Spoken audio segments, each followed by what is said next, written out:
Bonjour, Esther Alipol. Du coup, de Casablanca à Jérusalem, c'est une vie tournée vers l'autre. Esther Abipol, née Banguio, est née à Casablanca le 14 décembre 1933.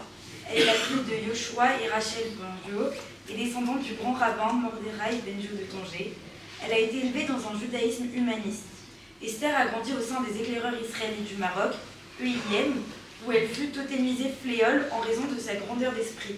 C'est au Zéhi qu'elle rencontra son futur mari, son fidèle compagnon de vie, Salomon Abitbol, totémisé Autruche. Ensemble, ils vont former un couple engagé.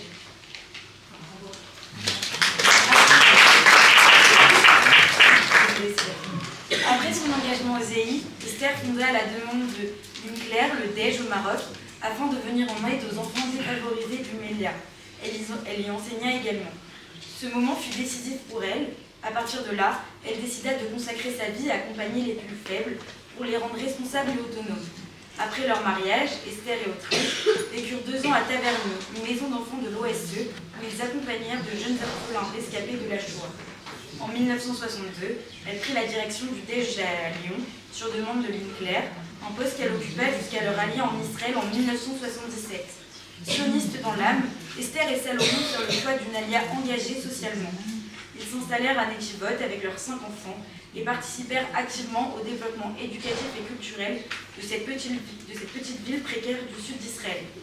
Esther recommença alors à zéro pour obtenir à nouveau son diplôme d'enseignante en hébreu. Elle poursuivit des études à l'université hébraïque de Jérusalem dans un programme destiné aux acteurs sociaux du pays, Tojnit Shva, et se spécialisa dans l'éducation et la pédagogie de la petite enfance. Elle créa ensuite un programme éducatif destiné aux parents et enfants en difficulté qu'elle mit en œuvre à Netivot. Elle joue ensuite un rôle majeur en Israël dans l'intégration des communautés éthiopiennes au sein de l'organisation Vanim, dont elle fut membre de la direction. Elle conçut un programme éducatif original, devenu un outil de travail reconnu en Israël, spécialisé dans l'accompagnement des Éthiopiens et des minorités étrangères vivant dans le pays. Elle travailla avec ces communautés jusqu'à l'âge de 80 ans, parcourant les villes de Beth-Shean et Beersheba, en passant par Tel Aviv et Jérusalem.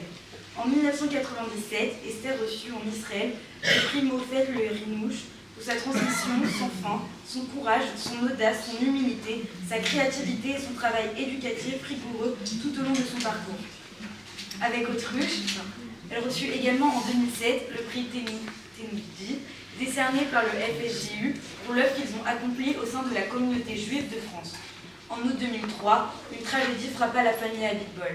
Manu, le fils d'Esther et Salomon, frère de Marc, Myriam, Ruth et Sarah, héros de l'État d'Israël qui avait accompli tant pour son pays, furent tués dans l'accident de moto sur la route d'Elat.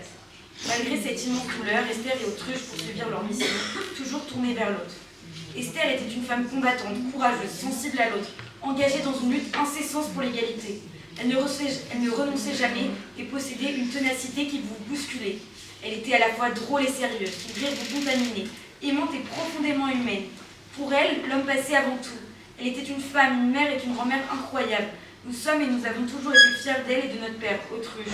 Aujourd'hui, au moment même où nous lui rendons hommage, nous célébrons aussi la mémoire de son cher petit-fils, Eliav Abitbol, tombé au sud du Liban pour protéger son pays.